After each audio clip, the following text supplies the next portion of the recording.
Welcome everyone to our Interfaith Prayer and Discussion. This is a weekly meeting we have been having for the last more than 3 years now. This is week 179. The purpose of this meeting is to foster the devotional character of our society and bring understanding among the people who are followers of different religions, the common foundation of all the religions. Thereby, we try to remove the religious prejudice, which is one of the major hurdles to achieve world peace. And here we collectively try to learn from each other and express our opinions and find a common foundation. And in that regard, I like to highlight this particular sentence from the message from the Universal House of Justice, that is the supreme administrative body of the Baha'i faith. It says, whether through deeds or words, the merit of your every contribution to the social well-being lies first in your resolute commitment to discover that precious point of unity where contrasting perspectives overlap and around which contending peoples can coalesce.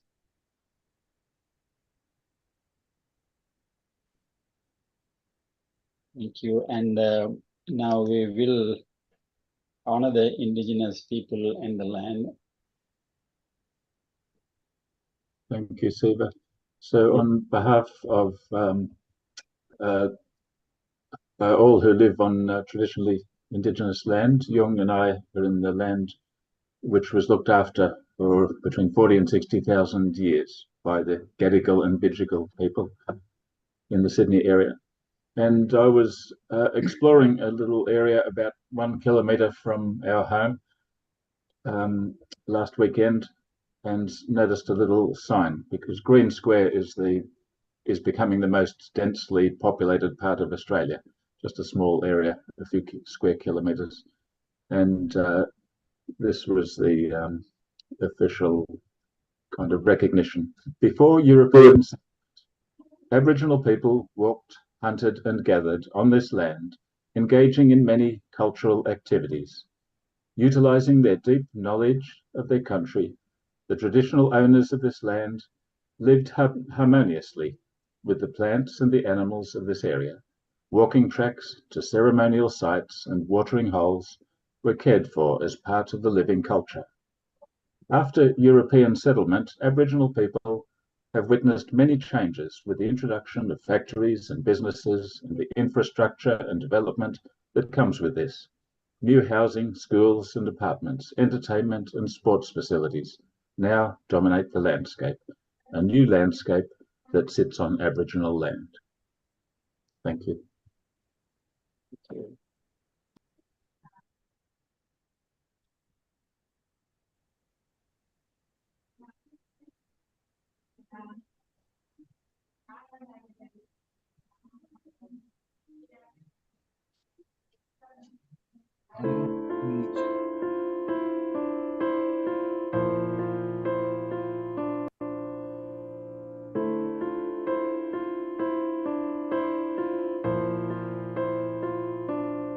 I beseech you, therefore, brethren, by the mercies of God, that you present your bodies a living sacrifice, holy, acceptable to God, which is your reasonable service. And do not be conformed to this world, but be transformed by the renewing of your mind,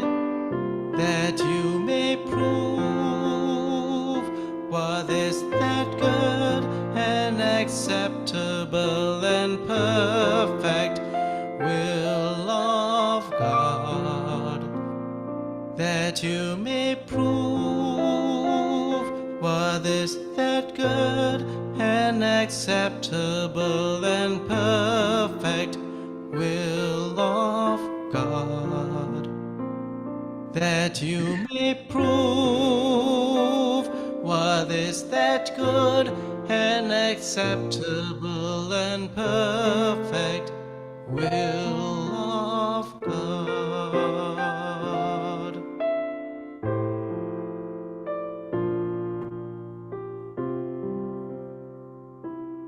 I beseech you, therefore, brethren, by the mercies of God, that you present your bodies a living sacrifice, holy, acceptable to God, which is your reasonable service. And do not be conformed to this world, but be transformed by the renewing of your mind, that you may prove what is that good and acceptable and perfect will of God, that you may prove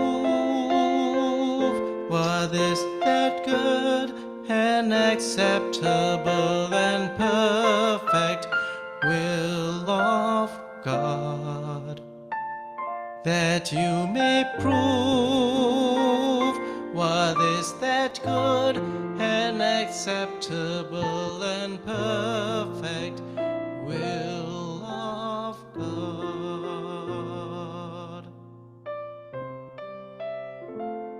that you may prove what is that good and acceptable and perfect will of God. Jemaah படிக்காதீங்க ராசா எழுமுங்கோ நடக்குது இல்ல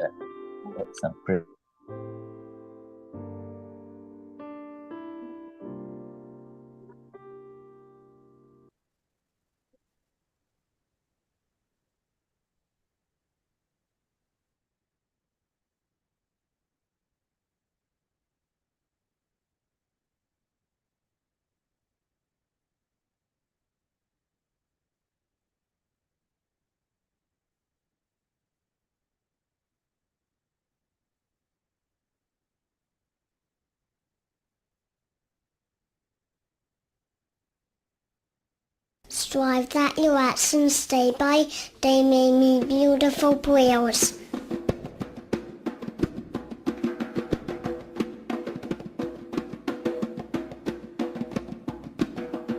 Strive that your actions day by day may be beautiful prayers. Turn towards God and seek always to do that which is right and noble, and enrich the poor, raise the fallen, comfort the sorrowful, bring healing to the sick, reassure the fearful, rescue the oppressed, bring hope to the hopeless, shelter the destitute.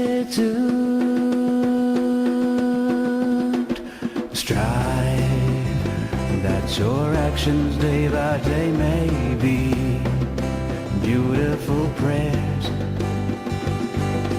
Turn towards God and seek always to do that which is right and noble, enrich the poor, raise the fallen, comfort the the sorrowful, bring healing to the sick, reassure the fearful, rescue the oppressed, bring hope to the hopeless, shelter the destitute. Strive that your actions day by day may be beautiful prayers.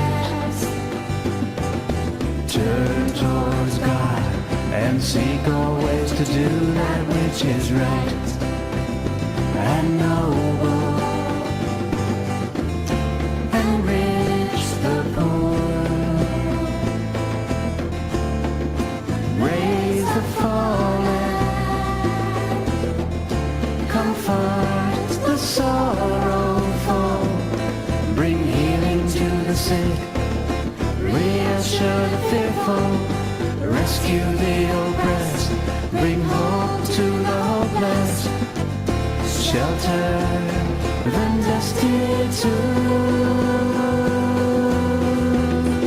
Strive that your actions day by day may be beautiful prayers. Turn towards God and seek all ways to do that which is right and noble, enrich the poor, raise the fallen, comfort the sorrowful, bring healing to the sick, reassure the fearful, rescue the oppressed, bring hope to the hopeless, shelter the destitute.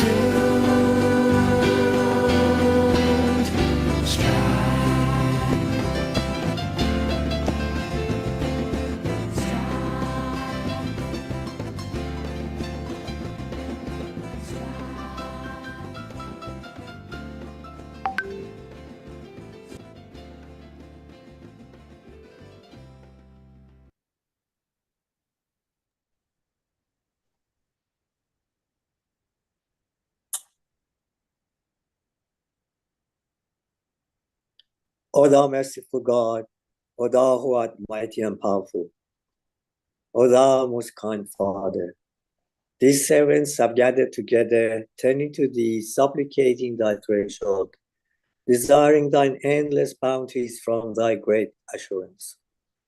They have no purpose save thy good pleasure. They have no intention save service to the world of humanity. O God, make this assemblage radiant, make the hearts merciful, confer the bounties of the Holy Spirit, endow them with the power from heaven, bless them with heavenly minds, increase their sincerity so that with all humility and contrition, they may turn to thy kingdom and be occupied with service to the world of humanity. May each one become a radiant candle. May each one become a brilliant star. May each one become beautiful in color and redolent of fragrance in the kingdom of God. O kind Father, confer thy blessings, consider not our shortcomings, shelter us under thy protection. Remember not our sins, heal us with thy mercy. We are weak, thou art mighty. We are poor, thou art rich. We are sick, thou art the physician. We are needy, thou art most generous. O God, endow us with thy providence. Thou art the powerful, thou art the giver, thou art the beneficent. Abdul Baha.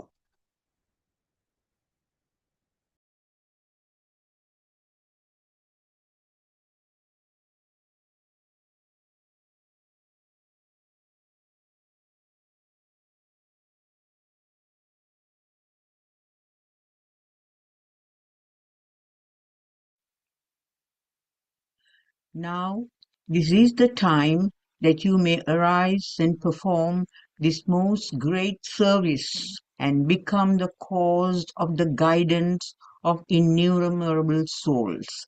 Thus, through this superhuman service, the rays of peace and conciliation may illumine and enlighten all the regions, and the world of humanity may find peace and composure.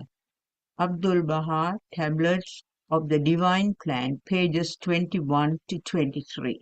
Thank you.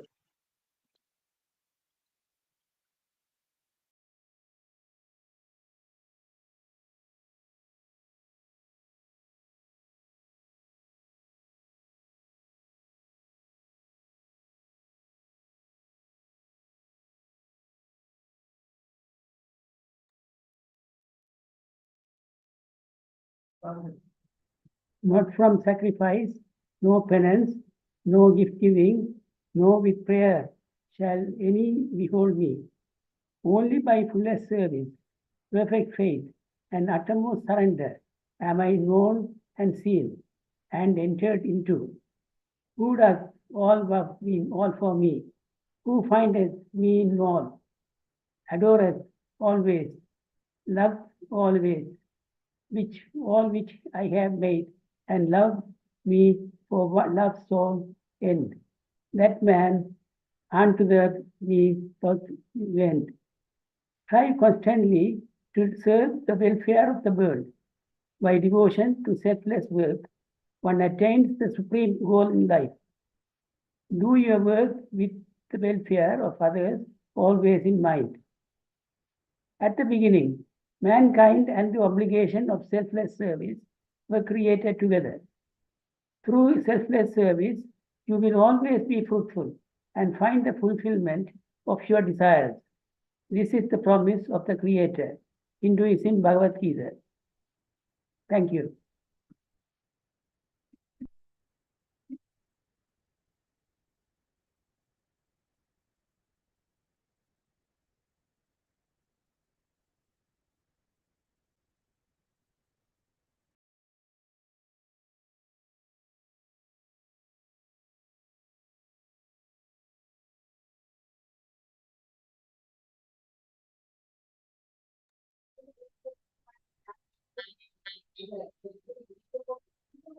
Oh,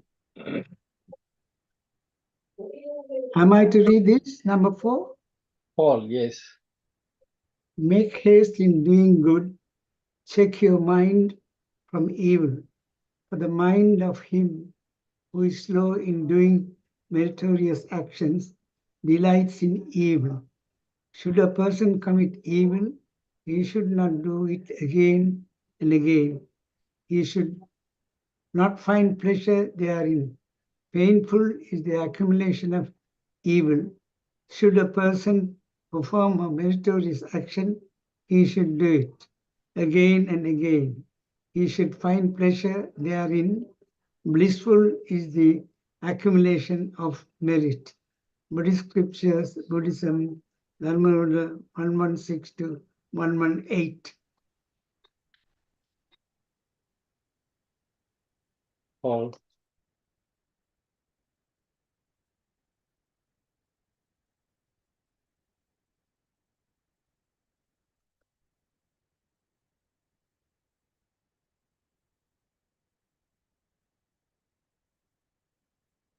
Paul, can you read this?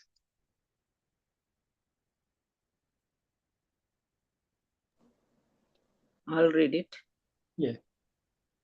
Can Okay. I? Know ye all that God giveth life to the earth after its death. Already have we shown the signs plainly to you, that ye may learn wisdom. For those who give in charity, men and women, and loan to God a beautiful loan, it shall be increased manifold to their credit, and they shall have besides a liberal reward. The Holy Quran, 16 to 18.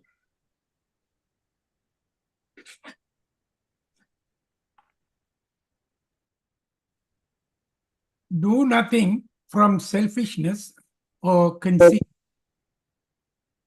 but in humility count others better than yourselves. Let each of you look not only to his own interests, but also to the interest of others. Christianity, Philippians 2.3.4. But love ye your enemies, and do good, and lend, hoping for nothing again.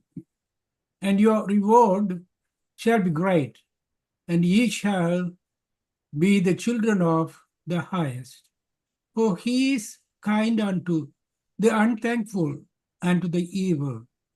Be ye therefore merciful, as your Father also is merciful.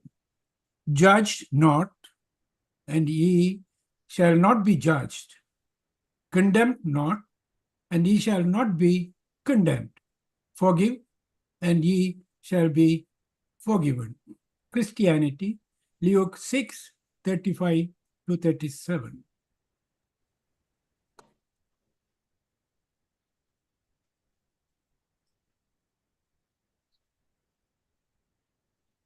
I'll read it.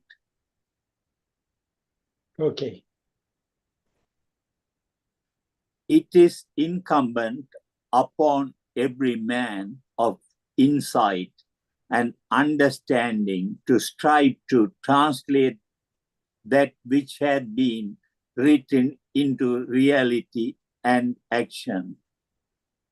That one indeed is a man who today dedicates himself to the service of the entire human race.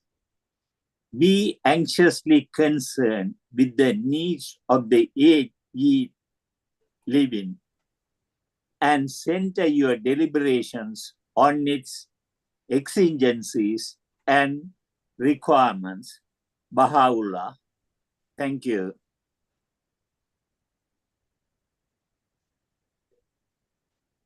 I will unmute. Okay. Thank you.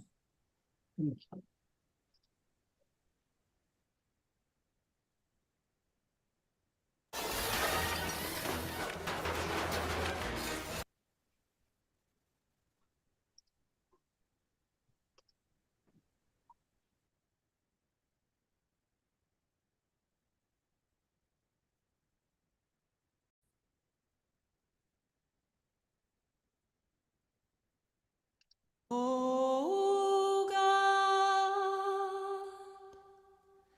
my God, aid thou thy trusted servants to have loving and tender hearts. Help them to spread amongst all the nations of the earth the light of guidance that cometh from the company on high.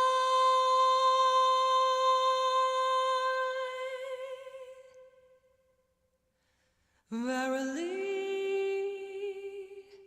thou art the strong, the powerful, the mighty, the all-subduing,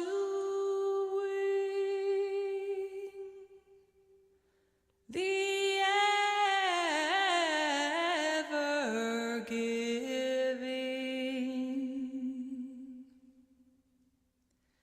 Verily, thou art the generous,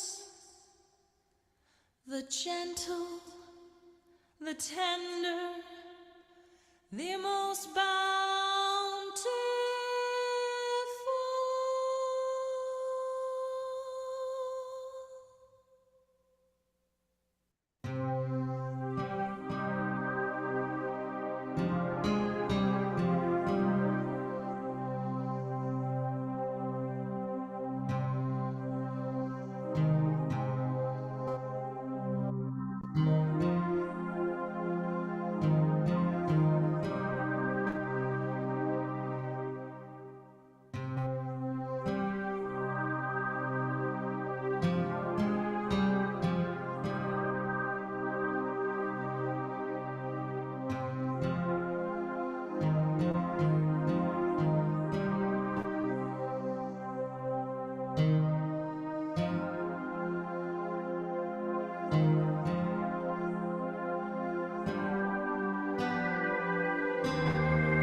Thank you all,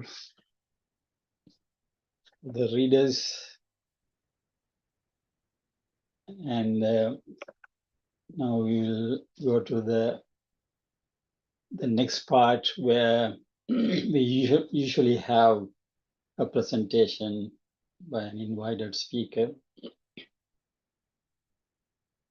Today we have Dr. Kadir Naranichandran, AM, and he's going to give a talk on is there science behind meditation. Dr. Naranichandran is a semi-retired neurosurgeon in Sydney.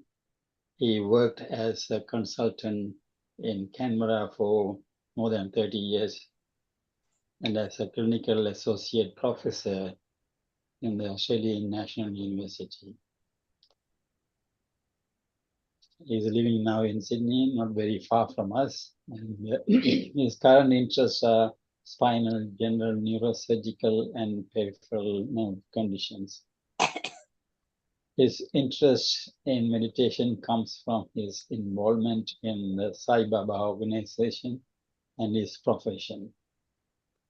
And he claims through Sai organization, he had association with the Baha'i organization in Canberra, as it also believes in unity of faiths and finding a common ground.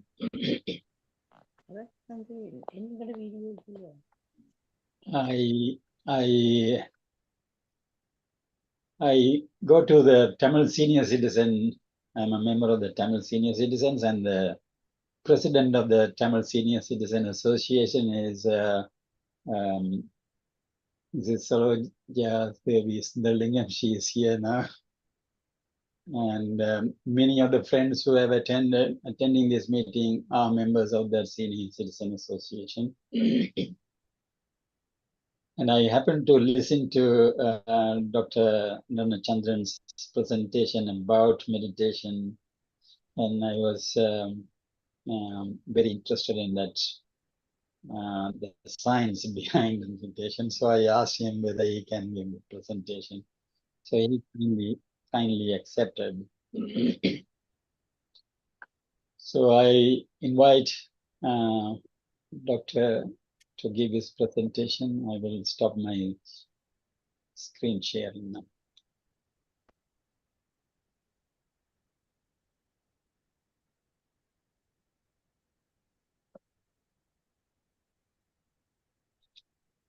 Are you there? Okay.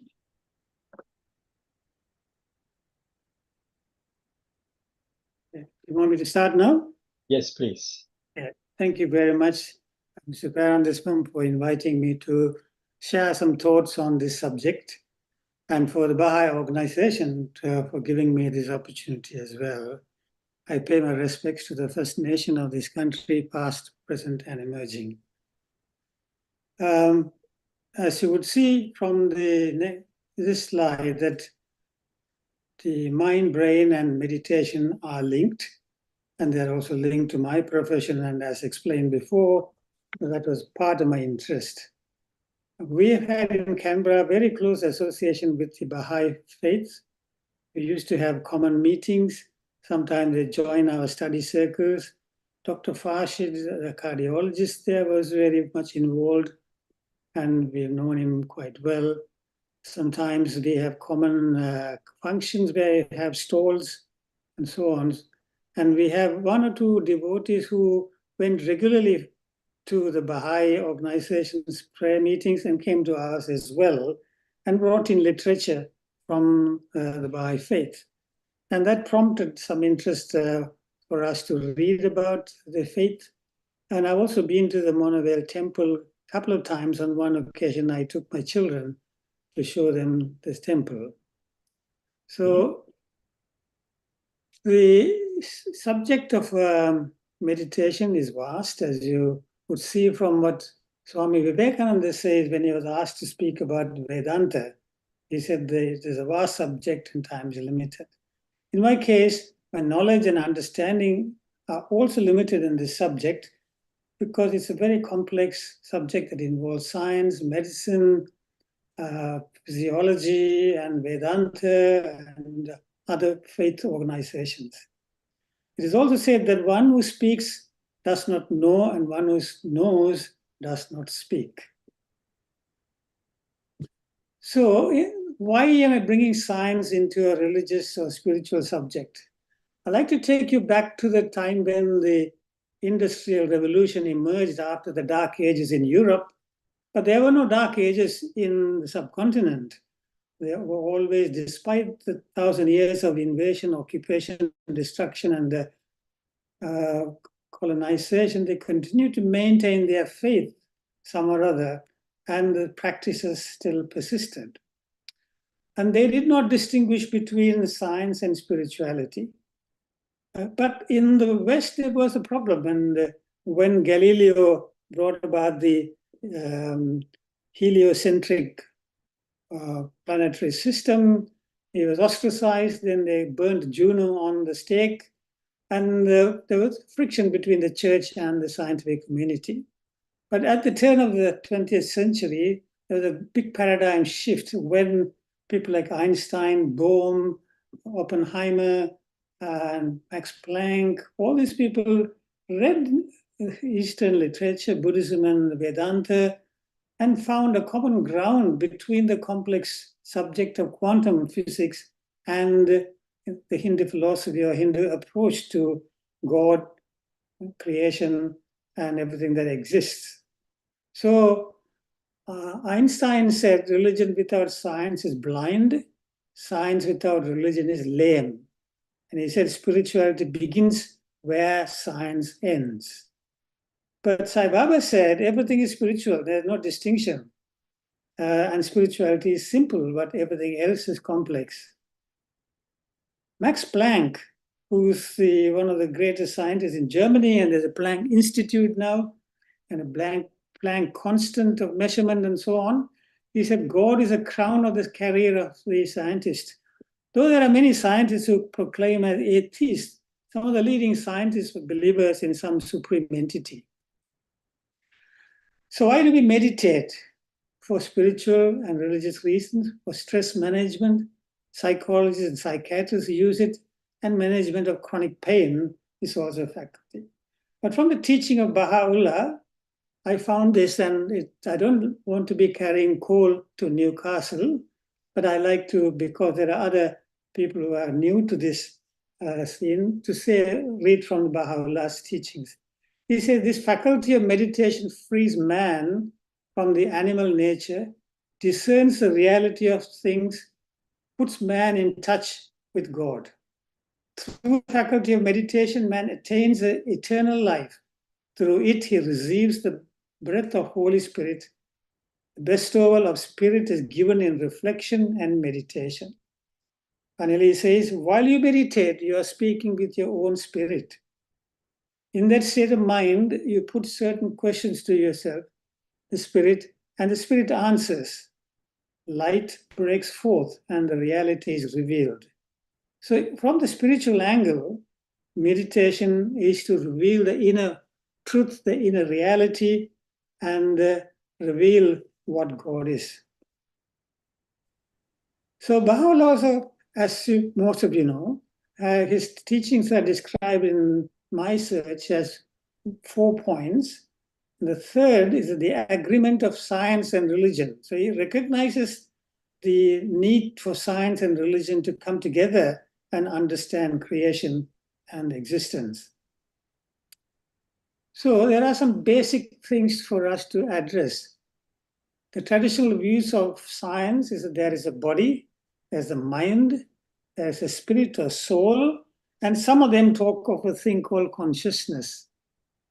In spirituality, consciousness is the primary thing, then comes the spirit or the soul, then the mind and the body. So what is this consciousness? I don't think I can explain that in 1 hour to you, not that I understand it fully, but there's a whole lot of literature now, both in philosophy as well as in the field of science, trying to understand what consciousness is. It's really another word for God. the all-pervading entity that's the only true one reality, and we are all different forms of manifestation of that consciousness. So the individual soul is an expression of consciousness. The whole creation is an expression of consciousness. So there is a statement in the Vedas that says, Mano Moolam Idam Jagat. The world exists in the mind. So when we are in the waking and dream sleep, we are aware of something relating to our life and our environment. Where is the mind in the deep sleep state? That's a big question that is argued in the Vedantic parlance.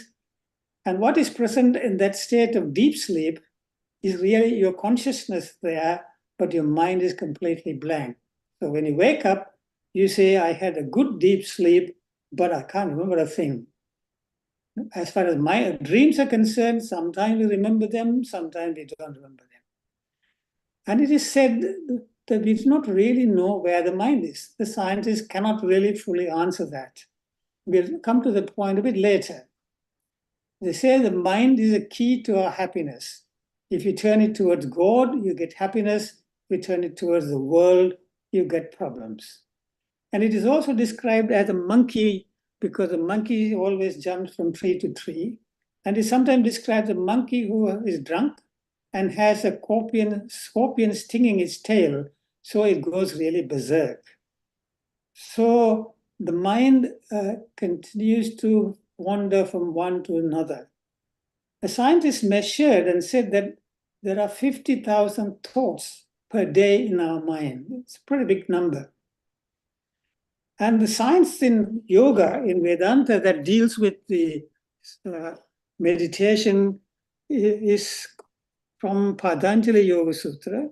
It's supposed to have existed a few hundred years before the Common Era, but he's not the originator of this concept. He only compiled all the knowledge that was there and wrote this book called Patanjali Yoga Sutra. And he's often depicted as this for two reasons. One, because the snake is related to the Kundalini Sakti, which is the coiled energy at the base of our spine, which rises with meditation. Also, Patanjali is said to be the snake on which Lord Vishnu lies, the Naga Adisesha, who actually wanted to come down to worship Shiva and was given the boon to come down to earth and worship Shiva at Sidambaram. So in the process, he wrote this Yoga Sutra while there. That's the story. So his opening statement is yoga is chitta vritti nirodha. That means control of thought waves in the mind. That's the aim of the yoga. So can we control our mind or should we control the mind? So to do that, we must know where the mind is. And we say, we don't know where exactly the mind is. When Sai Baba was asked, he said, never mind. But he describes them this way. If you take a hanky and look at the threads, they are in vertical and horizontal directions, woven into a piece of cloth. And if you start stripping one by one the string, it'll end up with nothing at the end. There won't be a hanky. So the mind is like that, a bundle of thoughts. And if you take away the thought one by one, you come to a no thought state, then actually, apparently, the mind doesn't exist.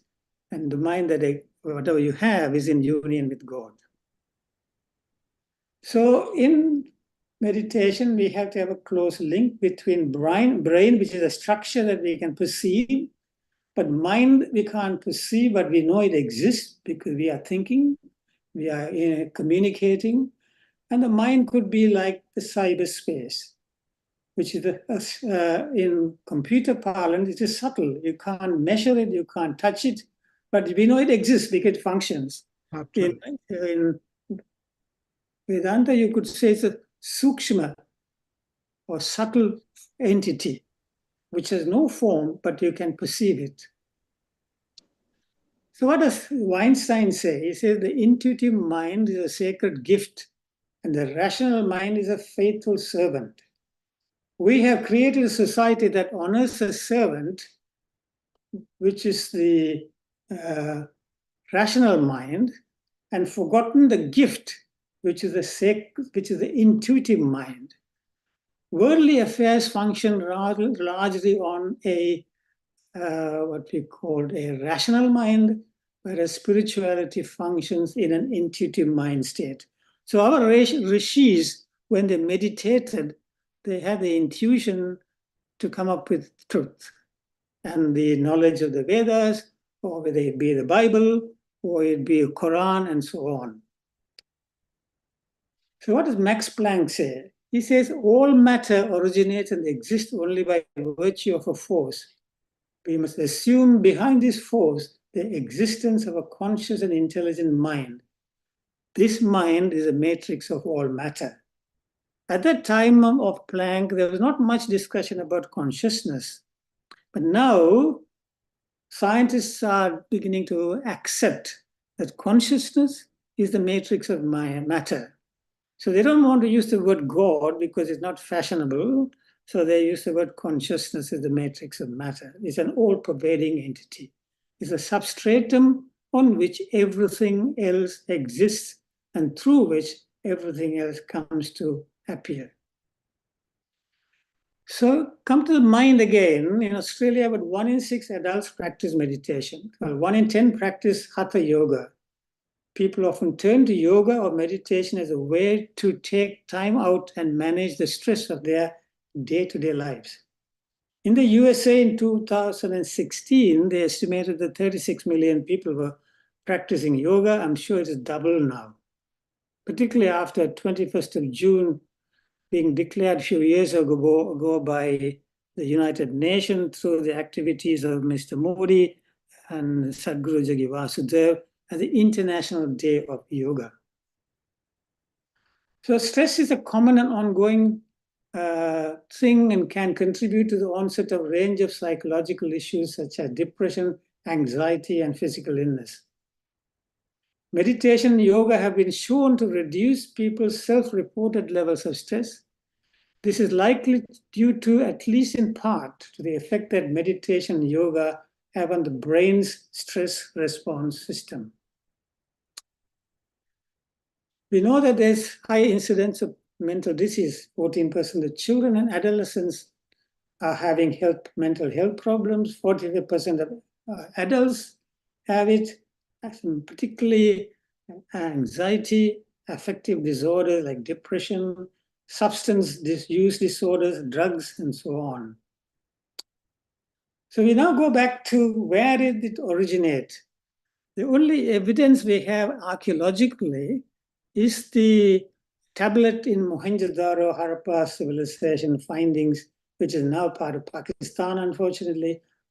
And also there was further extension of the civilization along the Gangetic plains, and more plaques and tablets depicting the ancient civilization have been found. And this is said to be a person sitting in a most difficult yogic posture. Why is it difficult? When he's sitting, you can see that both his feet, the soles of the feet are touching each other. I cannot do that, not that I'm good in yoga, but it's said to be a very difficult yogic posture.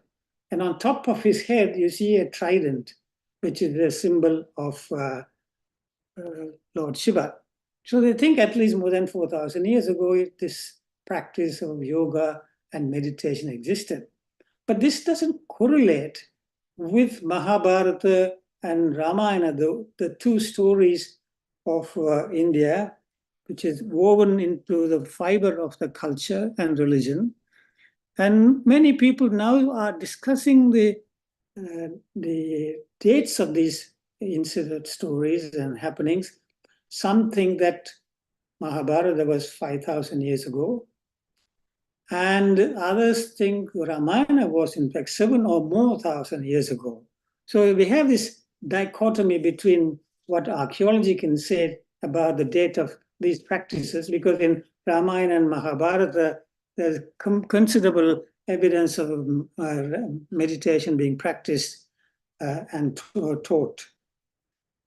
So we now come to the current situation. Lord Shiva is considered by the Hindus as the founder of the school of meditation, the Adi Yogi.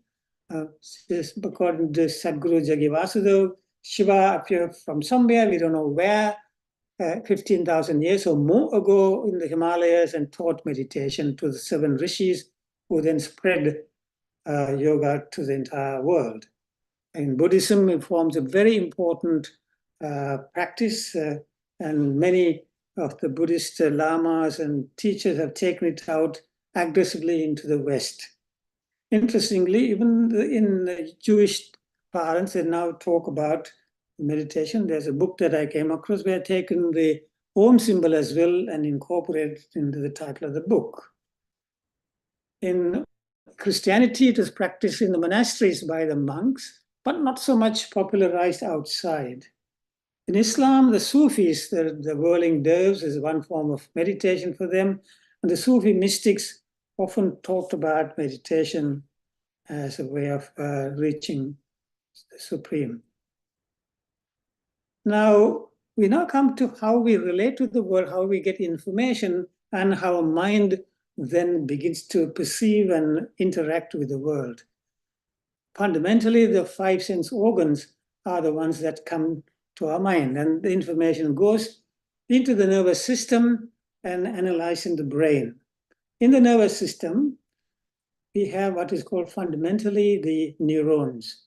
The neurons are supported by packaged cells. They provide nutrition and repair the broken down neurons and so on. They're called the glial tissue, whereas a neuron is the basic brain structure, which initiates and activates activity in the brain.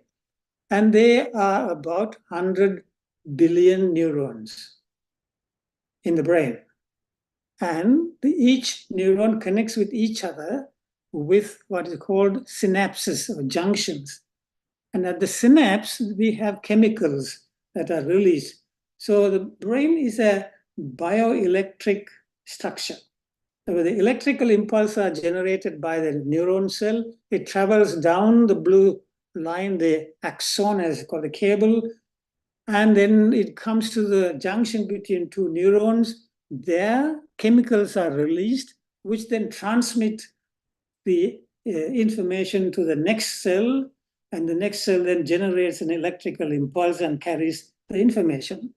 Now, the chemical stuff is called synaptic chemicals or neurotransmitters, and some of them are very important in understanding meditation.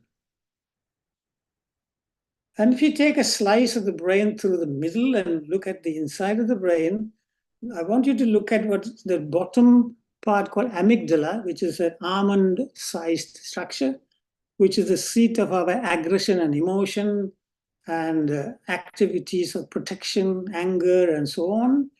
Below that is called the hippocampus, where the interactive memory is stored, a very important structure. And this is very relevant in the study of meditation scientifically. Above that is called a limbic cortex. We'll come to that shortly. And the 2 halves of the brain are connected to each other by what is called the corpus callosum on the top there. I don't know if you can see my pointer. Can you see my pointer? Okay. Yes. So that's the corpus callosum. And we now come to, this is the front part of the brain. This is the back part of the brain. This is the balancing system called cerebellum. We come to the next slide, where we now talk about what's called the reptilian brain. In the evolution of mammals, in the early part, we had a basic brain, which is now here colored in purple on the left, which is responsible for our survival. When you are facing danger, the animal fears, then it either fights or takes a flight, runs away. So that's the way it reacts to problems. Unfortunately, this is the brain that is very aggressively still working in the human brain, which creates anger, anxiety, and a lot of these mental problems. Here again on the right, you see another version of this, and amygdala is shown there, and you have the hippocampus. Hippocampus means shaped like a seahorse. Hippocampus is the name for the seahorse. It's shaped like a seahorse. And that's where memory is stored initially. And the mind, we know, has got two parts. The conscious mind, which we are all aware of, and the subconscious mind, where everything is stored like a hard disk, but we cannot readily access that always, but it can sometimes bring out the information and prompt us to act. And in the theory of yoga, they say that there is an energy, the spiritual energy kept coiled at the base, at the sacrum, at the tailbone, called the Mooladharam, from where during meditation it rises up through the various channels, the Ida and the Pingala and the Sushumna Nadis. If you are able to raise the Kundalini Shakti to the top, then you have reached the pinnacle of your practice and you are in Samadhi. Unfortunately, there's no way of measuring this, though these days they are coming up with interesting equipment that is able to measure energy and aura of people. And this is the relation between the chakras, which you may have heard of in meditation and yogic practice, that relate to this particular energy field. Now, science believes in measurement. And one of the things science measures in the brain is its electrical activity. If you start from the bottom, you'll see that in deep sleep, we have what's called delta waves, which are slow waves. And sleep is important to restore the chemical and electrical damage to the brain and get rid of some toxic stuff and so on. Then we have in the dream state, theta waves. You can see that the frequencies, they are 4 to 8 hertz. Then we have the alpha waves, which in meditation, creativity, and relaxed state, mostly we reach that. Excuse me. Then when we are in an alert, highly concentrated, thinking, working mood, we are in a cycle of 12 to 30 hertz amplitude of the electrical wave. And we can measure that by putting electrodes on the head. For a long time, we didn't know about the gamma waves, which are actually seen in people who meditate for hours in their life. Particularly the lamas of Tibet have been investigated in the universities of USA and Europe and other places, and they picked up on very sensitive instruments that there is a cycle called gamma waves, which is 30 to 100 hertz. And this is a kind of cycle that happens in deep meditation or long, prolonged meditation. So this is the way we measure. This is the Lama seated there and meditating, and electrical waves are being recorded as he meditates. And it becomes fairly quiet as he sinks into the meditation. And here we see a demonstration, which is actually on a TED lecture. They made a man sit and recorded pre-meditation waves and made him meditate, and then found the waves slowing down. And even after stopping the meditation for a period of time, it is a very relaxed, peaceful state for the brain. But in these states, we can also study the brain using what's called functional MRI. You know all about MRI, which shows structure in the brain. But here, what we do is a particular form of recording, which shows where certain parts of the brain are more active. The brain consumes 20% of our blood pumped by the heart, though the brain is only about less than 2% in weight of the body. And it thus consumes 20% of the energy that the body uses. There is a high energy system. When a particular area of the brain is more active, the red cells lose the oxygen into the tissues, and the change in the red cell can be picked up by the MRI scan. So we will know on a functional MRI scan which part of the brain is more active during that particular activity. And here's an example in functional MRI in mindful meditation. I found that in some different meditation, different parts of the brain are more active. But most important part of the brain in all forms of meditation is the front part of the brain towards the surface. It's called the prefrontal cortex. And that's where most of the activity takes place in deep meditation. This is an article that appears in about 5 or 6 years ago in the Scientific American, tracing, if you look at the one that had a number of colors on it, that picture, that's where the resting activity of the brain is, and as they go into meditation, parts of the brain quieten down, and right at the bottom you now come to an area where only the front part of the brain is most active, the rest of the brain is quiet.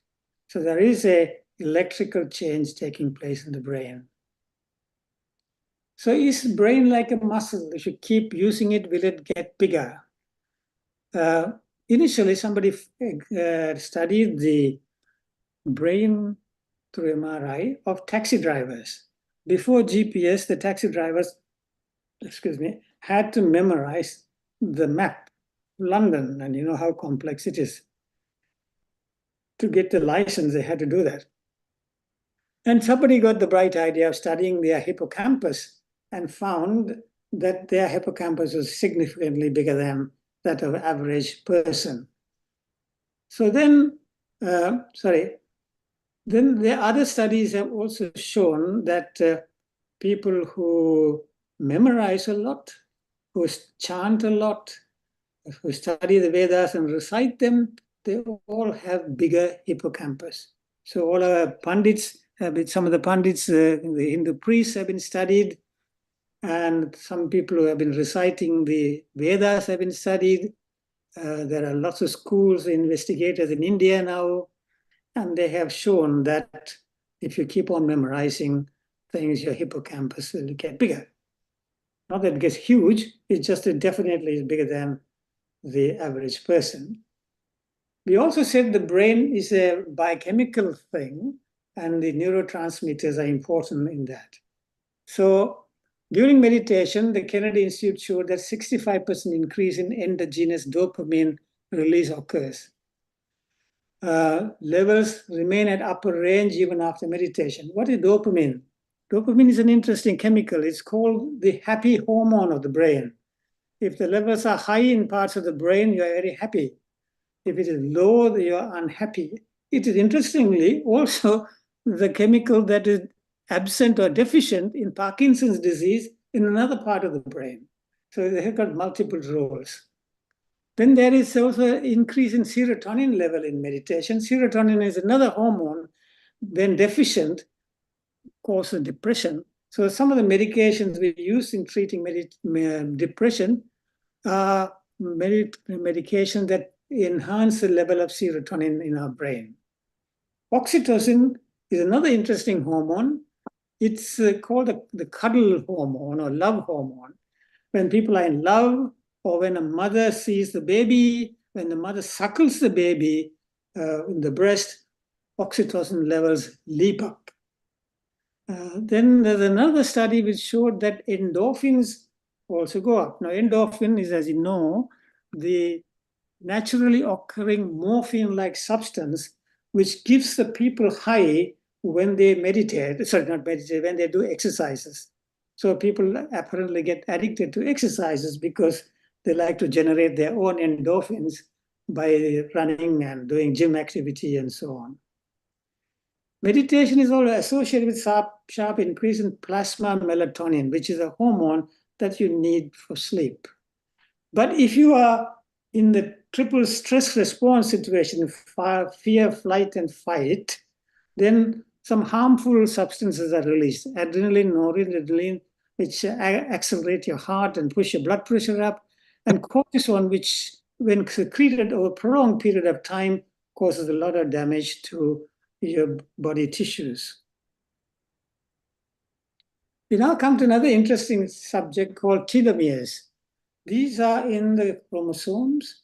If you look at that diagram, you will see at the tip of each chromosome, there's a telomere, which is similar to the crimp in your shoelace. So when the cell divides, the telomeres allow the division, but they become smaller. But then there's an enzyme that goes and repairs the telomere and keeps the level and replenishes the length of the telomere.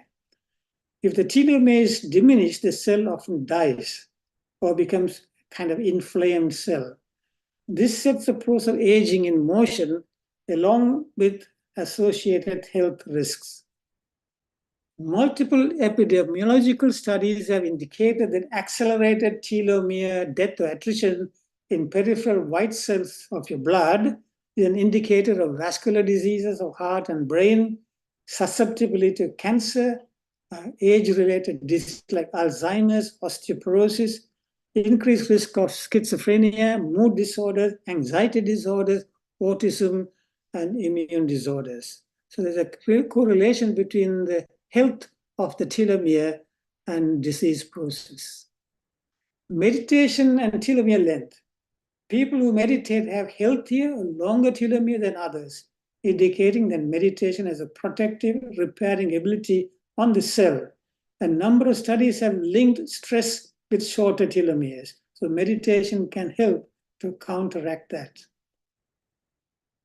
Results have revealed that those with more years of meditation practice had longer telomere length overall, and that women meditators had significantly longer telomeres as compared to women non-meditators.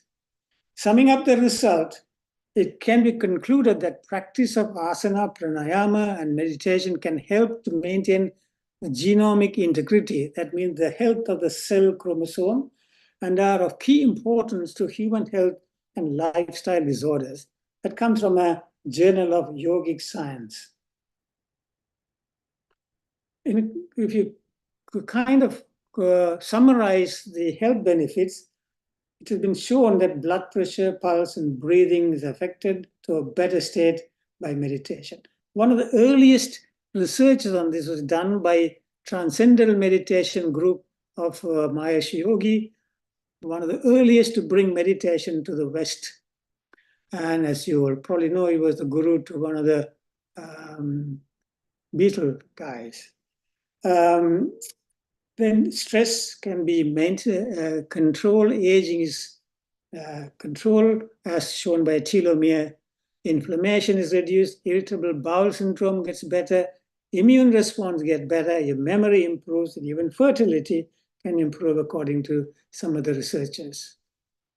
Then they found that practicing compassion and health, this pilot study found that briefly daily meditation practices by family dementia caregivers can lead to improved mental and cognitive function and lower levels of depressive symptoms in the caregivers.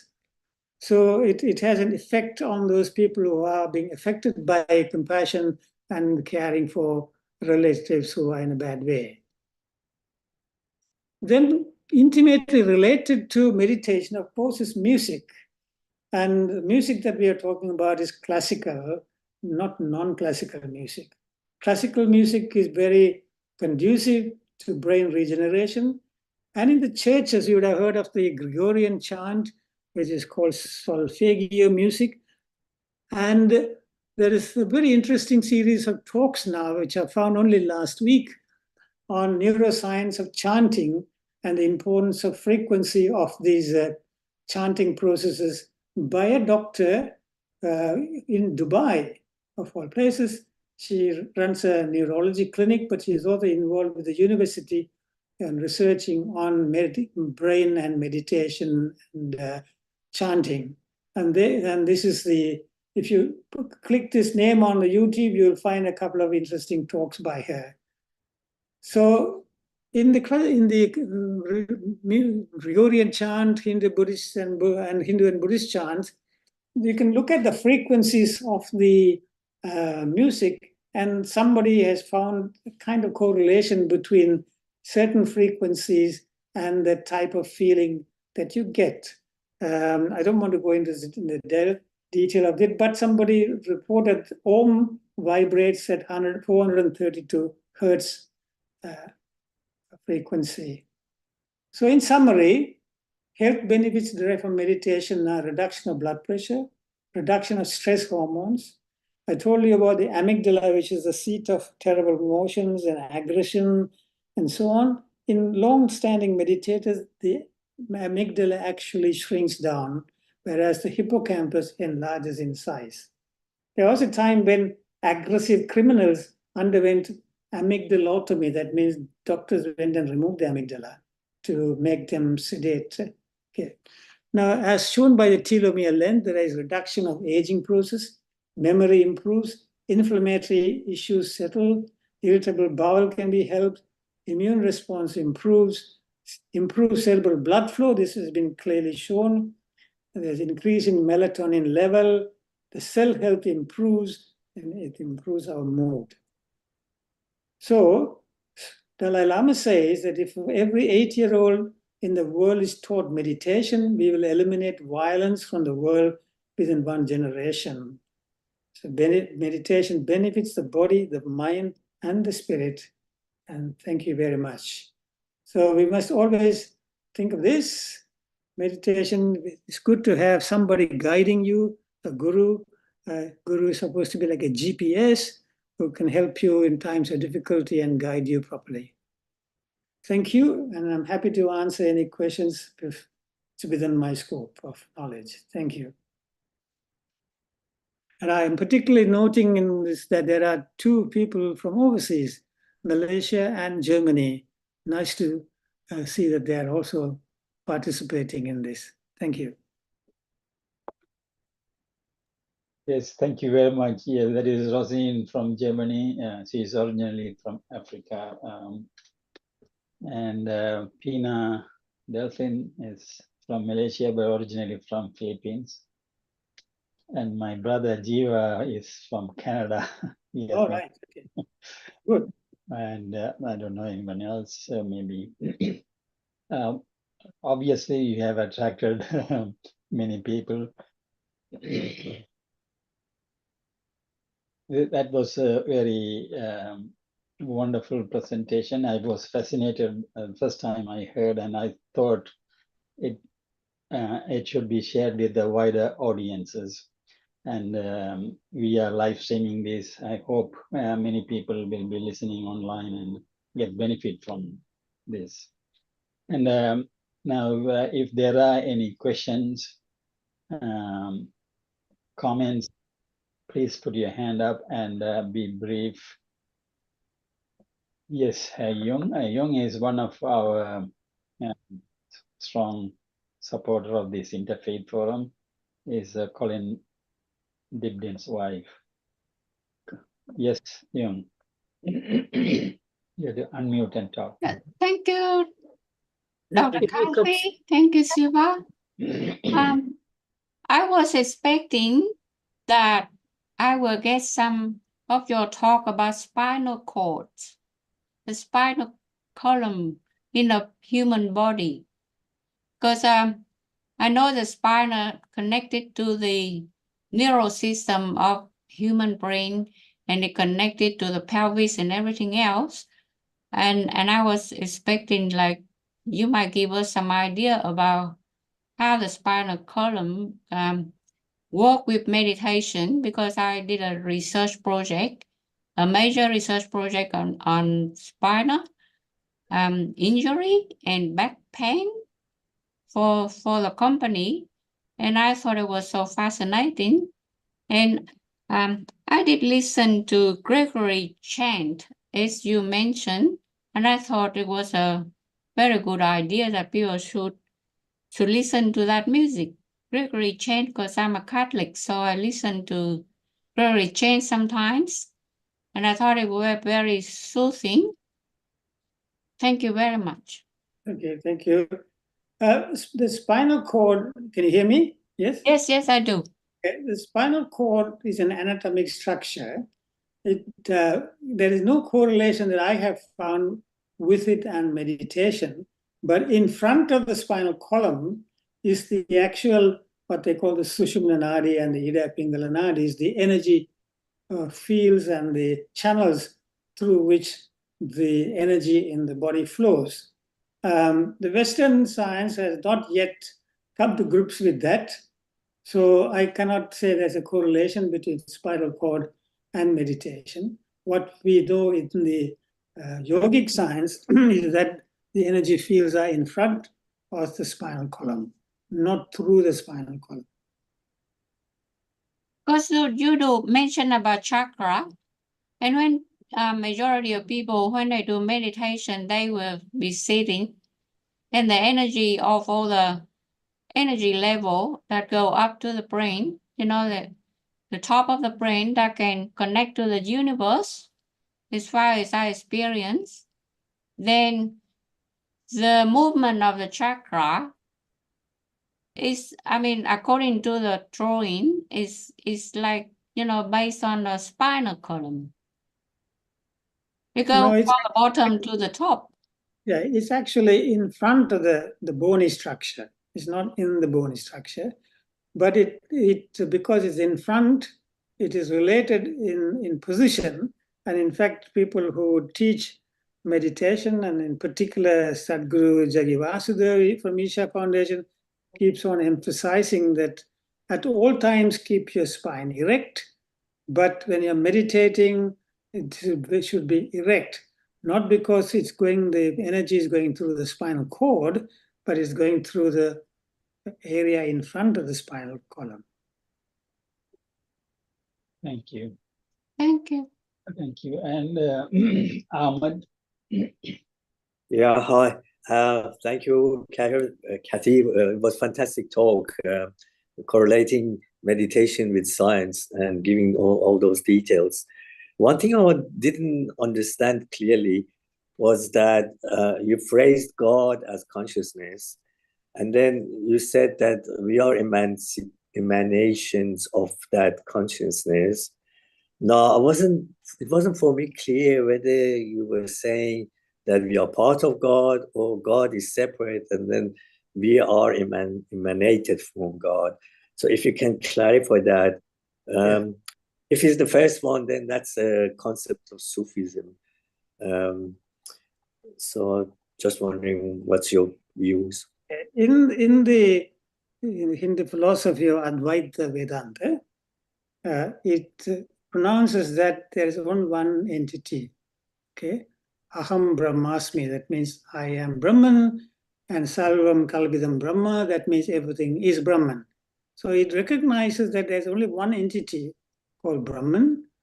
Another word for that is consciousness, and that it manifests. So the consciousness manifests in the entire universe in different forms, but within it is consciousness itself. So there is consciousness in you, consciousness in me, in the table that I'm sitting on. Every object in creation is a manifestation of consciousness. So if you then say people don't want to use the word God, they use the word consciousness. So in Hinduism, it says God is the only one entity, and we are all part of that. We are extensions of that. The universe is purely a projection of that one entity. That makes me understand that you are consciousness, I'm consciousness, so we are all manifestations of consciousness in different proportions. Yeah, well, this is a topic that has been discussed in this forum for many times. Sure. There are differing opinions that whether the entity that you're saying that there's only one entity and it manifests itself, emanates itself to different forms. Whereas the other idea is that God and the physical creation are two separate entities, and although one cannot be understood between the other one, but there is an entity that has created all this physical world of this life or creation that we can sense it. And in some writings, like for Christianity, for example, it says that I made you in my image. So there's a differing ideas in here.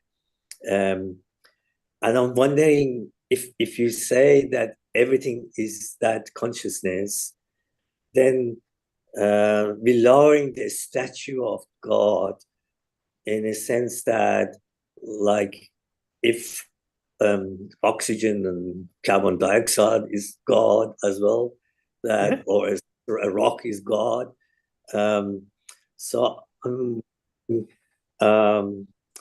Which two concepts are correct? Because in my belief, the existence of God is an entity that is outside this physical creation, that has created this physical creation.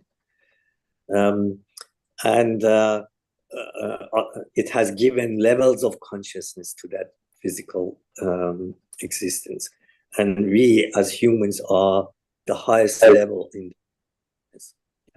What I have told you is one of the schools of thought in Hinduism. There are 6 schools of thought, as you probably know. And this is the non-duality or Advaita concept. The other concept is that duality, that God is separate, and that you function as a kind of agent of Him or creation of Him, and your journey is to finally reach and merge with that God. So when you merge with that God, you lose your identity. Okay? Then also there are some schools that think that there is no God. In Hinduism, there's one concept of philosophy that doesn't talk about God. So, but mostly held view is the view of duality and non-duality, the Advaita and Dvaita principle. So if you like, you could listen to the YouTube by Swami Sarva Priyananda, if you have come across him. He's a Ramakrishna mission monk who lives in New York. He's the head of the New York Institute. He's a very well-educated, erudite person. He studied all the possible religions. He's followed courses in New York and other universities as well. And he speaks on consciousness. And I think he will probably be able to explain to you better in a very logical way than I can about why we consider consciousness as the one entity that pervades everything. Well, I'll have a problem with that in that sense that we're talking about unity of a single consciousness. And then if we assume that the creation is part of that, we lose that entity of unity of a single consciousness. Okay. You know Ahmad, I think it is something that beyond the science and our mental capacity to comprehend what is God or this consciousness. Exactly, yeah. I think as the doctor has put his on the slide, the science is getting closer and closer to the spiritual truths that was revealed in all the holy scriptures, but their science have not reached. But with our mind, if we are trying to establish what is God or what is consciousness, that is a difficult topic. Do you want to ask your next question about Sufi?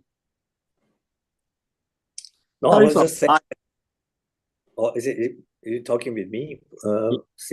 You mentioned about Sufi. Do you want to ask? Oh, I'm just saying that Sufis believe that the whole existence is part of God and it's only one entity.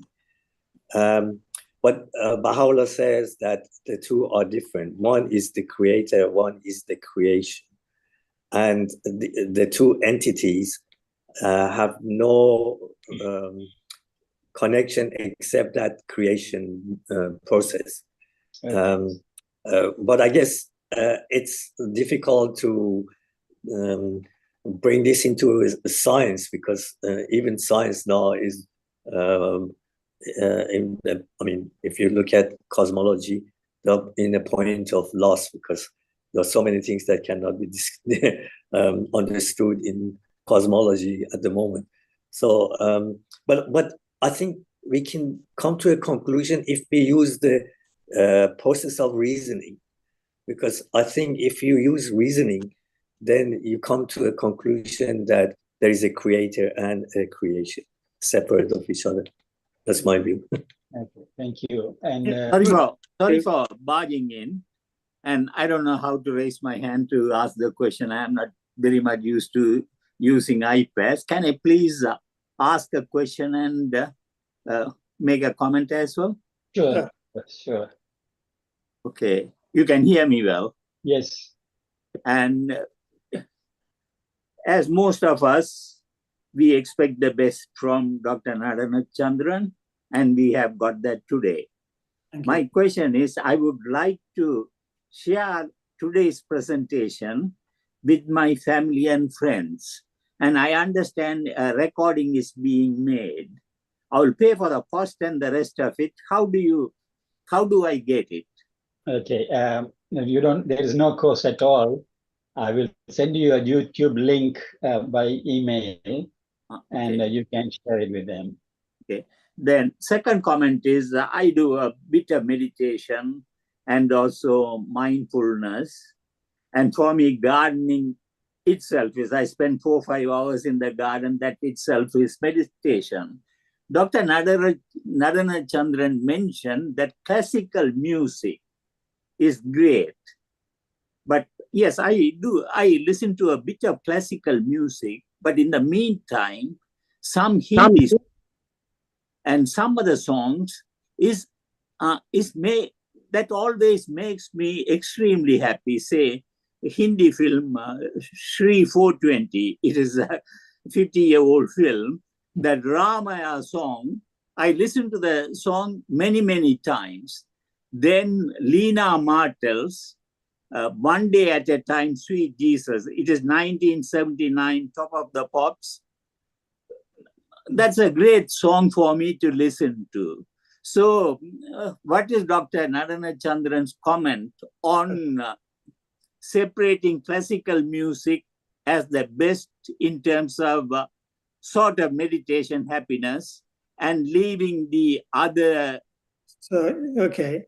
In the non-classical music, it is the dissonance in the music, the discordance between rhythm and the words and the jumbling of the frequencies that is disturbing. If you take the Hindi music, many Tamil film music, a lot of them are derived from, as Thiru would vouch for it, a lot of Carnatic ragas are used, but in a very more softer form, and therefore they still have that good frequency to give you soothing. Similarly, the music that you mentioned, that gives you, though not classical in true sense, it must be in its frequency very close to the benevolent frequencies in classical music. Where people have made the distinction is the metal music, which they say doesn't produce the same good effect on the listener when they record their EEG and so on. Thank you. Thank you. Thank you. And Rosine from Germany. Hello, everyone. I would like, first of all, to thank Dr. Katie for the presentation. It was very interesting. And my part of contribution was regarding the consciousness concept. I just wanted to use the principle of the sun and the solar system. So as per me, because I'm also doing meditation since a long time, and I understand what Dr. Katie means regarding the consciousness. Maybe the word was not convenient, but on my understanding, the consciousness, we can change it with the word manifestation of God. It's like the sun and the solar system.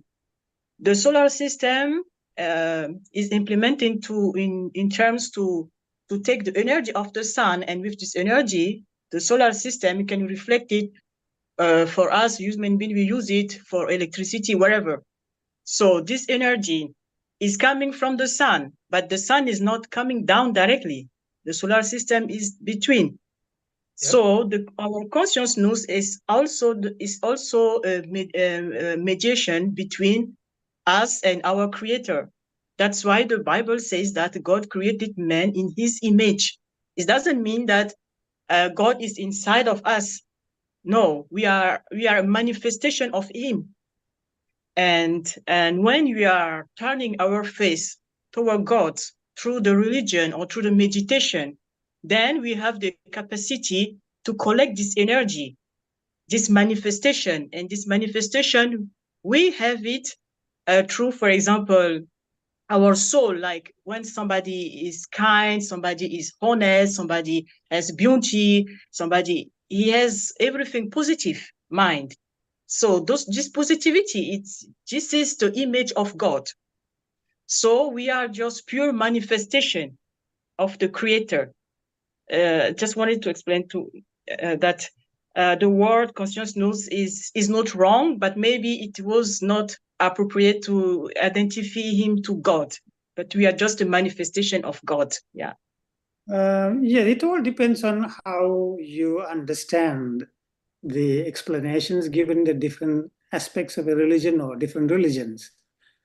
Now, I like to take you to something that apparently said in the Bible, that Jesus in the beginning said, I am a servant of God, or I'm a messenger of God, okay? Yeah. Right, so when you say you're a messenger, you're different from the other person who is God, okay? I am a messenger of God, so I'm his servant, I'm doing his work, right? Then he said at one stage that I am the Son of God, right? Did he say that? Yeah. So when he said I'm Son of God, a son has something which are part of the Father. The Son has the chromosomes, he has got the qualities, and so on. So you're not him, but you're part of him, right? Correct? Yes, yes. Yeah. Then finally, in the end, he said, my Father and I are one. Yeah. So you have a gradual process of revelation of the truth in these three stages of Jesus' teachings. And so when you say, I and my Father are one, then he identifies himself with the Father. Doesn't he? So that's correct. That's the Advaita principle. There's no distinction now. At that stage of understanding and realization, he merges into that. But before that, he felt him as a messenger of God, Son of God, which means he's part of God. At the end, he says, my Father and I are one. Now, that's the way I have understood this particular teaching, and this has been used by Sai Baba to explain the different understandings human beings have of their relationship to God. Thank you. Thank you. Thank you. Thiru has raised his hand. Yeah, dear devotees, instead of asking some questions, I would like to make some comments about Dr. Narana Chandran's talk on the topic. Is there a science behind meditation? Well, I would say it was highly educative, informative, and thought-provoking. He touched on human brain with a PowerPoint presentation, was illustrative and comprehensive. Also, he touched on listening to classical music, which has a therapeutical value, amazing medical information imparted. Also, Dr. Narana mentioned about the importance of learning the Carnatic music with the knowledge of their particular ragas. That will help in identifying the ragas at the particular song or kirtan. That is very nice, and thank you so much for this excellent presentation. Thank you, Dr. Narana. Thank you, Thiru. Thank you. Thank you. Now, I have to, I wanted to ask you a question regarding the state when our mind during the meditation and the state of our mind during the sleep, when we have dream. Dreams. Yes, because sometimes when we have dreams, some of the dreams actually come true, or some of the problems that we cannot solve in our wakefulness is solved in the dream. I heard that some of the scientists, even Einstein, had solved some of the problems. So is there a similarity in the condition of the mind when it is meditating and when they have this dream where they solve these problems? If you are studying scientifically the dreaming brain and the meditating mind, there are some distinctions. In a meditating mind, as you showed you, the blood flow increases. In the sleeping mind, sleeping person brain has less blood flow than when you're meditating. The hormones are different. But it is true that some people have found a solution to a complex problem through a dream. It may be in that state of sleep, they were able to tune into a particular wavelength of knowledge, because as you know that Hindus believe that there is what is called the universal knowledge bank. Knowledge is information. Information is a particular frequency that exists. And according to cosmology now, information cannot be destroyed. There's a big argument going on about information, black holes, and what happens to information goes into the black hole and it gets spat out and so on. Various complex arguments are going on. So the information in the Hindu view is that it exists. And the people who have revelations in meditation are tuning into that frequency, right? It is possible that by chance, you would also tap into that frequency in a dream. That could happen in theory. I can't say I can prove it, but that's the only way I can say how a solution comes to you in a dream. Yeah. I know of a scientist who designed the landing gear for the lunar lander, who was working in NASA, and he was from actually Thailand. He was a PhD guy there, and he was assigned to look at some problem in the landing gear, which wasn't working well. And he couldn't find a solution. He said one day he went to a mountain, sat very quietly, and just sat. He was not even meditating. These kind of thoughts settled down. Suddenly in his mind, the solution came up. So he ran back, and then the thing, and that was the solution. So your mind can tap into information source if it is tuned in properly.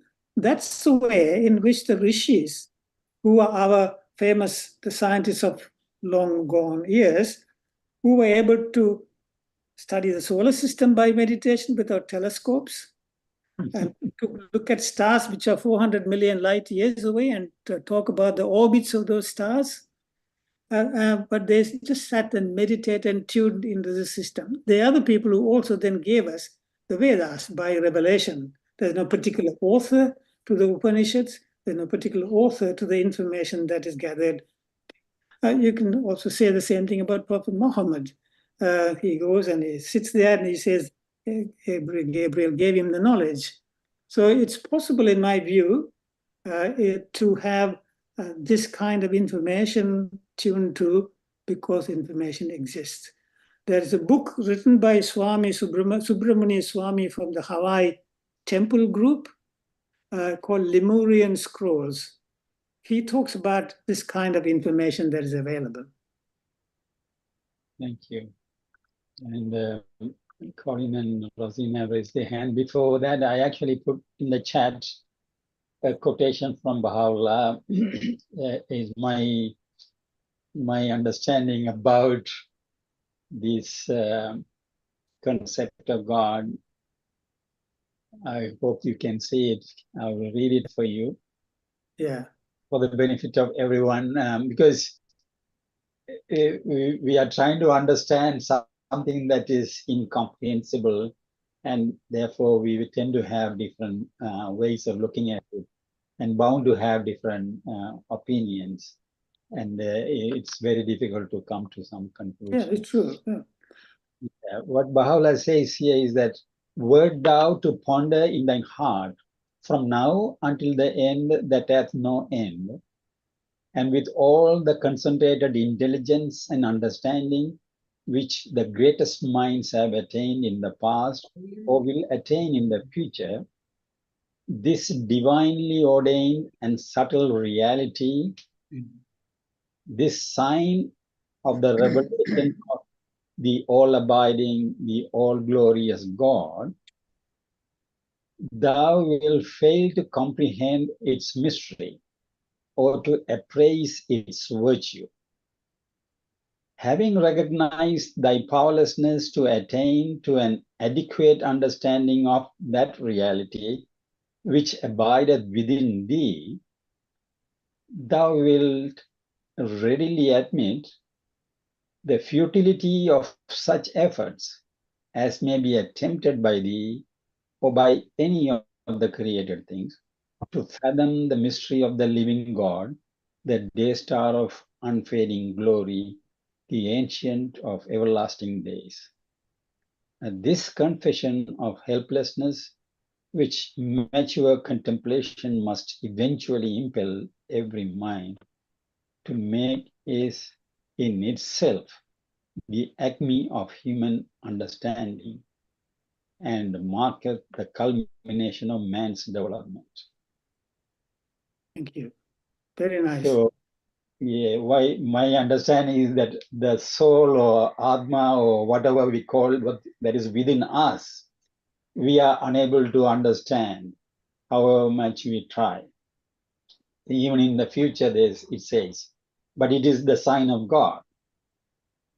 But if that is not possible, how futile it is to try and understand that God who created this sign. And this confession that it is not possible to understand that God is the acme of human understanding, he says. Mm. With that, I will pass on to Colin and then Rosie. Thank you, Dr. Nadana Chandran. I enjoyed the talk, and I'm just remembering one of the slides was called the traditional views, and on the left-hand side there was science, which sort of starts with the body, and then the mind, then the spirit, and then consciousness. Mm-hmm. And on the other side there's spirituality, which starts with consciousness, and then spirit, mind, and body. So I'm just wondering which is the more fundamental reality, the one which is independent? Is it the body or is it the consciousness? Which one comes first? Consciousness. And okay, so if there were no bodies, would there be consciousness? Yes. That would seem strange, but yes. Okay. I actually agree with that, but it's probably hard to prove scientifically. Yeah. Yes. Yeah, we're all searching. No? I can't claim to have been meditating even properly, though I read about it and try to practice for some years. But I can see that it does help my physical health considerably. And I know that I don't get too agitated, particularly in the operating theater. I don't throw instruments at nurses when I'm angry. But whereas some of my colleagues do. But I still can't say that I have really known the whole thing. But we're all travelers in this journey, aiming to understand and reach the final goal. And I was also very much fascinated to read that Baha'u'llah said that he did not specifically say one particular form of meditation is to be followed. He didn't. Is that correct? I understand that he didn't specifically say this is better than the other. Okay. Yes. So all parts help you, and also in terms of we have to take, when we read and when we study, we have to take what suits us, my individual feeling. In the early days, I looked at myself as separate from God. The more I read, the more I listen to some of these very learned men, I begin to feel that there is a oneness in this creation, and then I'm part of that. So we can argue about that, but it's something often personal. It's how you understand it and evolve towards that concept. And the great thing about the Baha'i faith is that he understands and accepts all parts. Doesn't say mine is better than yours. Yes, Thank you. thank you. And Rosine, and then Young, and then and if there are Thank anyone who have not spoken yet to ask questions, please raise your hand using the reaction button or your hand. Okay. Hello? Yes. Can you hear me now? All right, okay. I just wanted to aid regarding the dreams, the topic that You're muted. You're muted. You are muted.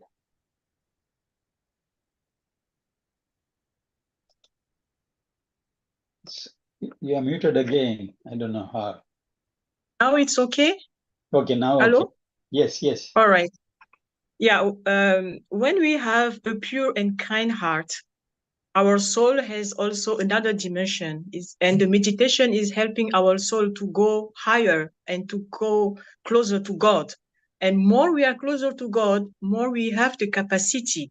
Our soul has a capacity to transcend even the physical world. And I think Abdul Baha explained that also in some writing. I cannot say exactly which one. It's possible for us as human beings, for example, in our dream, to see the future, to see things. And I have also the experiences. I have heard also, not many times, but a few times, I have heard the voice of God. I really heard the voice. I made a dream that was 2 years ago. And in that dream, I could see I lost my sister. And in the dream, I was very, very sad. I was crying and screaming. And then I talked to God. I said, why? Why this pain? Why we are suffering so much? And I heard a voice back. I couldn't see, but I just heard a voice who told me, because there is not enough love in this world. You guys don't love each other. And then next day, I start to pray. And I went to school and I spoke to one of my colleagues. I told her I made this dream and I don't know what to do. And she said, just call your sister and ask how she's doing. And then I called my sister. I asked her, how are you doing? And she said, I'm fine. I just have some problems, but I'm good. And for me, I was like, okay, maybe it was just a dream. But it wasn't. 3 days later, it was my niece who passed away. Yeah. So, yeah, it was not a dream. It was the future that I have seen. And this voice that I heard was not an imagination, was a reality. Yes. And yeah, and I called my family and I told her that I heard this voice that means there is something wrong. And it was not wrong because that time was so much dispute and many things between the family. And then my mother told me, yes, you're right, because your sisters here in Africa, they are not coming together. They don't understand each other. There was so many fights. Yeah, and I have many experiences in that way. That's why for me, I believe 100% that our soul can be connected to God only when our heart is pure and kind and we turn our face toward God. We can see many things. Good. Yeah. Agree. Thank you. Thank you. And Young, be brief, and then Ahmad, and then Vasanta. Yes, thank you, Dr. Kasi. I just want to mention additional topics into your topic.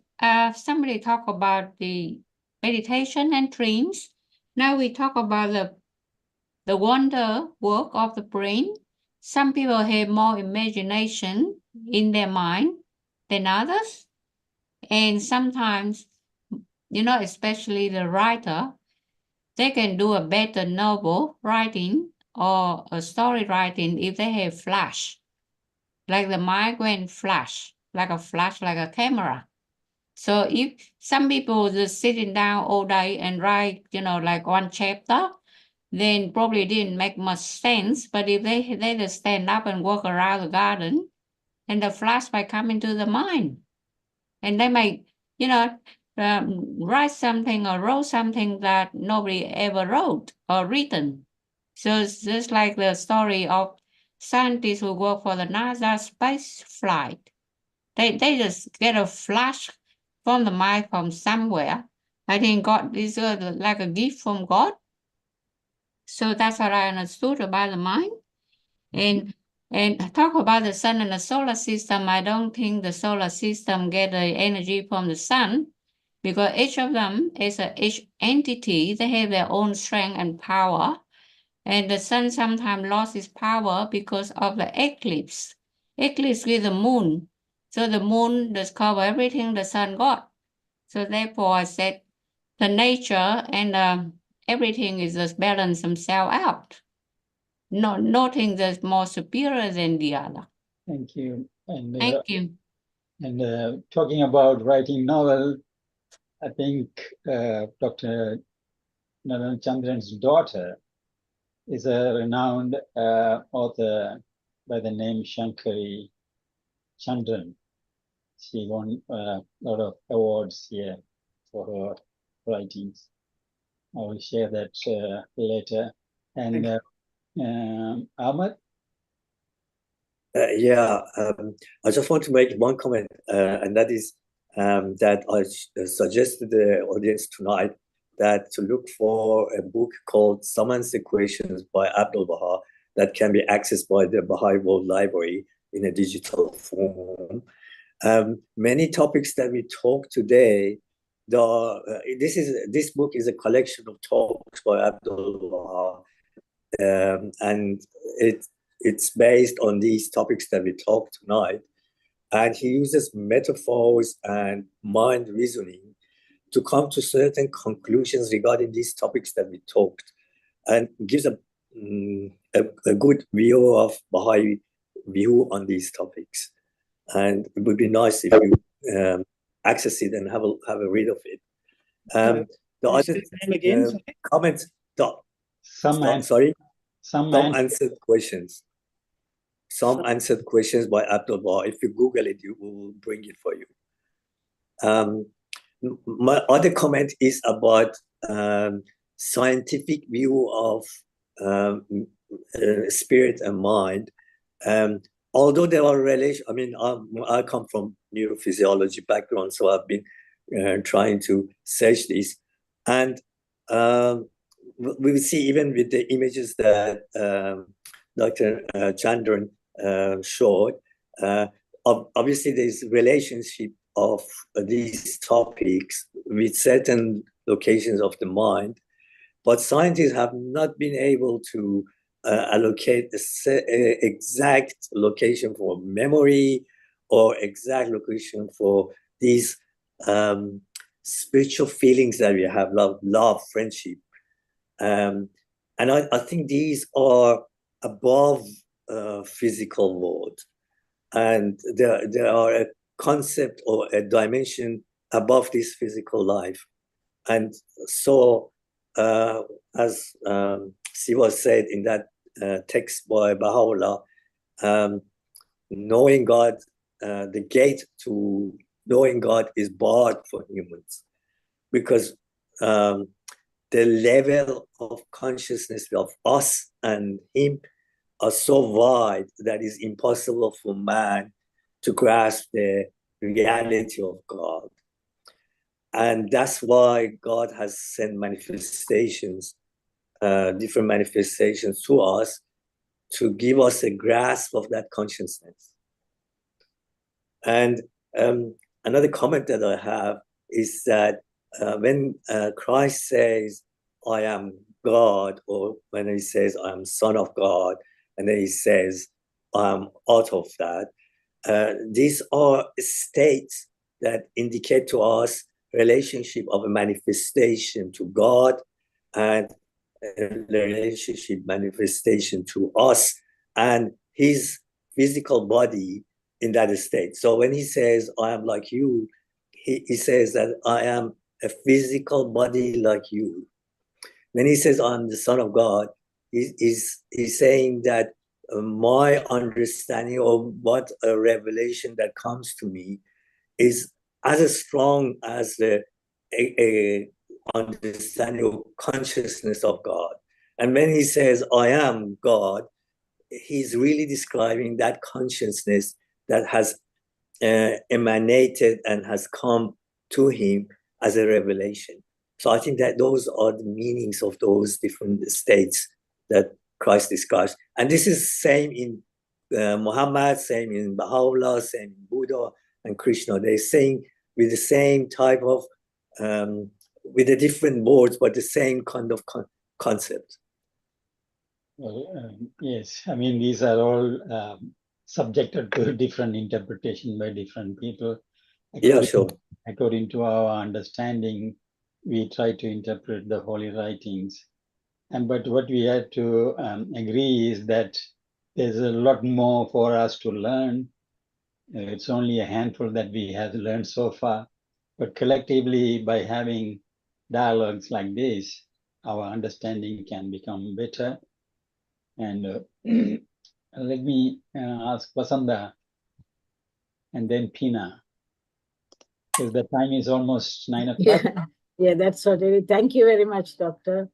Really, it's very informative. And I have two questions. One is, I believe in whatever you said, but concentrating the mind and doing the meditation is not that easy as we think. That is one thing. And also by reading prayers and reflecting, and is it similar to meditation or is it different? Or we have to sit quiet or? No, prayer and is very, very important. It does give you that mind of concentration. Whatever that allows you to fix your mind on one point is meditation. It's called dharana. The first stage of meditation is concentration. And then when you worship more, it's a contemplation on the qualities of the divine. So it's a path. But the final thing is when you cut down all your thoughts and you move out of that situation to a thoughtless state. That is very difficult to attain. But the first few steps themselves are very helpful. And a prayer is actually a form of concentration, as long as your thoughts are not anywhere else while you're reciting a Thevaram. Other thing is because I don't think we are running out of time, because most of our readings today is about service, and I know you do a lot of service and you go to Fiji every year. So just wanted to ask you to share some of your experience like that, if the time permits and others agree. Sure. No, I don't know about time. No, please, you can share it. Okay, well, see, if you yearn for something sincerely, it comes your path by the divine grace. Now, service is an important aspect of the Baha'u'llah's teachings, also in the Sai Baba organization. One of my sad issues about Hinduism, as it is now, is that with the disruption of the Hindu civilization over 1,000 odd years by invasions and destruction, and the whole fabric of the society got destroyed, the structure of helping each other also got destroyed in Hinduism. But subsequently, some of the organizations like Chinmaya Mission and Sai Baba organization, Ramakrishna Mission, have come to the fore to help people. So while in the Sai organization, I was able to join some of the service activities, I felt that I could offer something better. So my prayers were answered when the Royal Australasian College of Surgeons rang me and said, take over the project to Fiji, where they send a team every year for 2 weeks to go and operate. So they pay your expenses, but they don't pay your salary. It's the pro bono, basically. Which really, I was very excited about it. But we found that every year we went, we would treat about 300 patients, do 20 operations, but till the next year, patients are waiting for us to come and they're dying of the disease or getting pretty badly affected. So we decided to fund a second visit outside the Royal College, and we got community help, and we went twice then. Then the Sai organization had a Sai medical unit, which I was director of, at that time a coordinator, and we had the opportunity to go to Fiji to take about 70 to 80 volunteers into the villages to do general medical work. It was a very satisfying. We would see sometimes 1,500 patients a day. So those are the works that we were able to do with the blessings of the Lord, and also then had some opportunity to do some work in Sri Lanka and India. So that was our work. So I haven't been for 2 or 3 years after retiring and coming here, but we are hoping this year to join the Fiji team, which probably will be the last time I can do, because we need to have medical registration and so on. But it's a tremendous work that is being done by a lot of volunteers. The New Zealand team does took about 90 people in there to Fiji last year. And all over the world, the Sai organization is doing a lot of medical camps. Recently, there was one in Kenya and Uganda. So it's a very service-oriented organization, and medical work is a very important part of it. Thank you. Thank you very much. Thank you. Pina, last question or comment. Please be brief. Yes, I was also thinking about the stations of the manifestations of God, like Krishna, Buddha, Moses, Zoroaster. So when they say I am God, they're correct. When they say I am but a man like others, also correct. Because the two stations, a manifestation of God speaks as God himself. When he say I'm God, it was God himself speaking through Jesus Christ or through Baha'u'llah. And when he said, I am but a man like others, of course, we know Jesus Christ was born. He was not the creator. He was born himself. We know that. So these two stations that they have, we should also try to understand. But the oneness of them is that they receive the same Holy Spirit from one God. It's like the candle is one light, that once the other light is spent, its fuel, when you transfer with the same light, it goes to another at the same time, because the need, according to the need of humanity, God has sent divine teachers. Yes. So that's a difference. But they have different missions, different needs of people at that time, different teachings, but they all came from one God. It's like a book, one chapter, second chapter, third chapter, like that. It's all continuous. They are one. It's a sequence. Thank you. They don't contradict because the source is one. Thank you. And the other thing, Oh, you are muted. Muted. You are muted. I thought somebody muted me because I passed my time. I wonder. Okay, be brief. Yeah, okay. So my point of meditation is the words of God. Like I was thinking, why there are martyrs? They love the faith so much that they are willing to give their lives. They know that they are suffering in the name of God.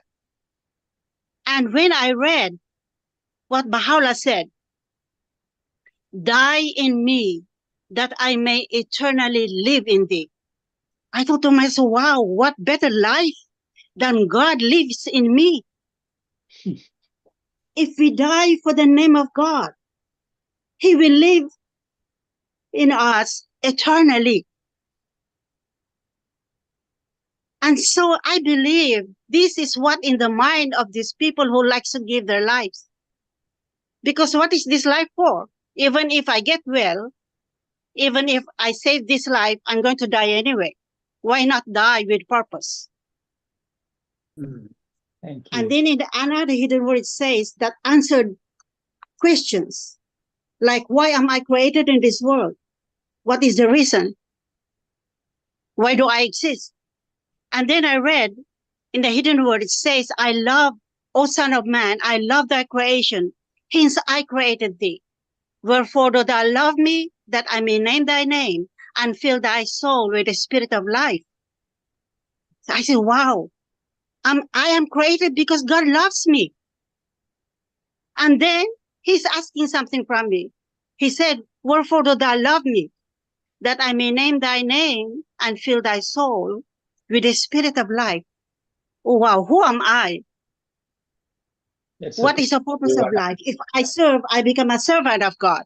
Yes, it's a question everyone Thank you. probably I asks. think, Who am time's up, sorry. Thank you.